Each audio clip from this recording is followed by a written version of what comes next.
Hello. Welcome to the miracle of presence. And it is truly a miracle.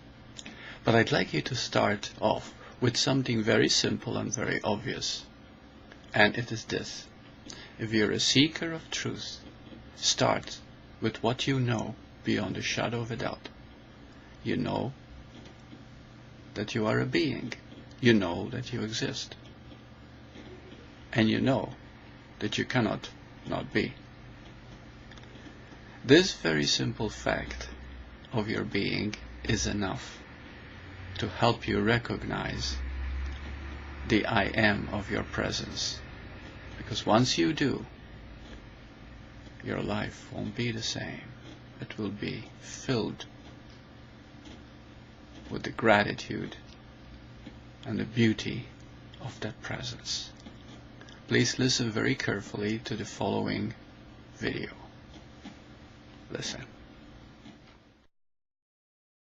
Now this felt sense of I am, we think of it as being this small little encasement. You see? We do not realize that this I, this primordial I, which has no beginning or end, is awareness itself. It recognizes itself. It does everything. Now when people are told you're not a doer, you don't do anything. You don't keep your heart beating. You don't keep your cells changing.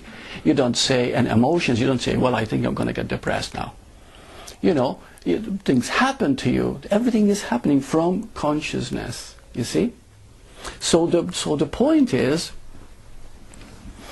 that it is this I that's doing everything. But let's understand this I.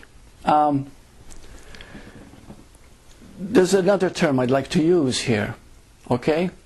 In this space, in this I, this pure consciousness, that which is, which cannot be defined, which you cannot see, you cannot taste, you cannot smell, but just is, which appears as you being aware. Okay, that in itself creates, let's call it a cosmic soup. Okay? From it comes a soup of a disturbance of vibration. You know when you have a quiet lake, and the lake, the water is very clear, and then you throw a pebble, and you disturb the surface, and you create ripples, and those ripples become wider and wider and wider. Alright? Now, in the same way that in this cosmic self, in this I, that is I, okay, a disturbance is created, which is called thought. In scientific terms, we call it a wave. Now, everything happens through waves. Picture a radio, a very sensitive radio, and you put it in, you know, you turn it on, and you listen. And you could be listening to what is happening in the States, even in Germany, if it's a very good, sophisticated radio. It has a good receiver. So what happens that you're receiving it? Okay, immediately the mind says, oh, the sound is coming from the radio. It's inside the radio. It's as if somebody's speaking, you open the radio apart and there's a person there. Okay, and that's what seems when we watch television. But the truth is that the radio is just a receiver from the cosmic soup. Now I call it soup because it's made up of millions and trillions of waves of energy. You see, radio waves, cosmic waves, video waves, you know, all these are all waves. That's what produces our senses to see, to hear, to experience. You see, our sensual input, output is all made up of this cosmic soup. This disturbance in space of I. So when I experiences these different things, it thinks I am experiencing, and then we give it thought. You see, I'm experiencing this, and this is bad based on my past.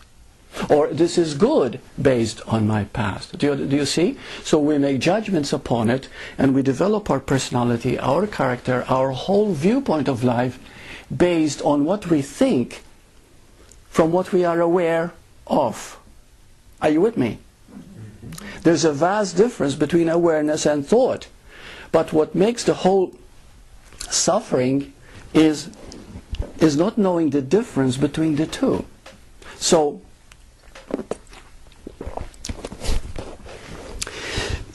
we were talking about one radio, right? And it's receiving. And what it's receiving is not inside the radio, it's receiving it from waves, radio waves. Now what if we had 100 radios? Would they all, if they're tuned into the same station, you all hear the same thing? Right. We'll all hear the same station. Why? Because it is the same station. And then if you turn it to another station, you get different waves and you hear different sounds. So you tune in. So how many sounds are there in the ether? You see, in this vast space, it's innumerable. It's too extensive. So we are like a radio. We tune in to this I. But the difference between the radio and us is this, that you, in your natural state, is this I. Got it? You are this I when you tune in, because you're tuning in to the very cosmic that has created this incredible soup, this conglomeration of waves and patterns and particles and matter that came from it. Another one is, for example, the cellular phone. Okay, we take it for granted. Now, when you talk on the cell phone, you have a signal. What is the signal? Okay, 1, 2, 3, the numbers, right? So now the numbers that you dial are a particular and very specific trigger, a signal that only that person who has that number will receive it. But when you dial the number, what is happening? It's a signal, right? And that signal is a wave that reaches that phone and makes it ring. The person that you're calling. You see how beautiful that is? But all that is happening in this cosmic soup. It's all happening there. And it's all coming from this energy of I. Everything is happening within it. But what happens, what we call the cosmic soup, it's all thought. Because it's a movement that's coming from awareness. Awareness just is. Okay? It's eternal, it's beginningless, endless. And from it comes this movement and this action.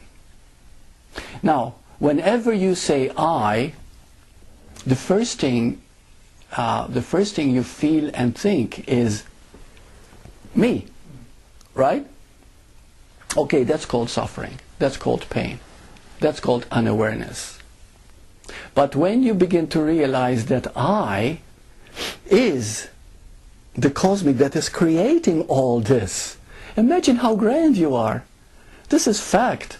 I'm not creating a fantasy. Most of you who are aware here know this, of course. But the point is to feel it and to be able to live from it. This I that you are is the very miracle. Now, when Jesus walked the earth, what happened? He realized that he is this I. So he said, I am the truth, the way, and the life. And of course, Christians misinterpreted that because they thought, oh, he's the only one. You see what I mean? Buddha said the same, Krishna said the same. You see?